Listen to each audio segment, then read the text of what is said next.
为了要互偏乡的学生也会当亲近这传统表演艺术，高雄市文化局举办艺术体验教育计划，邀请几种传统戏曲入到校园演出，唔但会当互囡仔接近到这传统文化，也会当学到本土语言。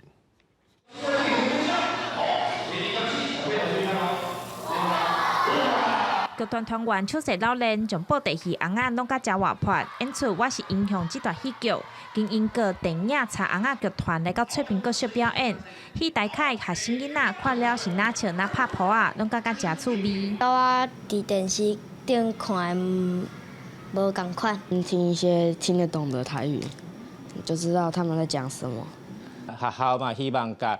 这台语推广的语言甲文化一直推广落去。囡仔唔若介意布袋戏红仔，这小朋友阁会当穿歌戏衫裤，对演员动作来学搬歌戏。高雄市上课歌戏是将动画故事加入歌戏元素，是个游戏，嘛互小朋友伫台顶用台语表演来加做歌戏演员甲大家互动。透过表演，学生会当学习台语口碑甲思维，这拢是课本学袂到知识。就是有囡仔伊像打扮做小小还是小段，我来用最简单的方式，可以用，就是讲用一个最简单的词，我介绍讲两句台语，安尼因在现场学。小朋友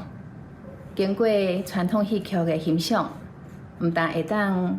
来欣赏咱节目的美好，而且呢会当同时来学台语。高雄市文化局举办艺术体验教育活动，因为疫情停办3档，今年总算佫开始安排剧团去校园演互偏乡学生看。今年有7个剧团拢做演出24场，毋望透过艺术体验教育计划，毋但互学生明白传统戏剧，嘛会当互母语定根。记者钟友辉、邱昭勇高雄报道。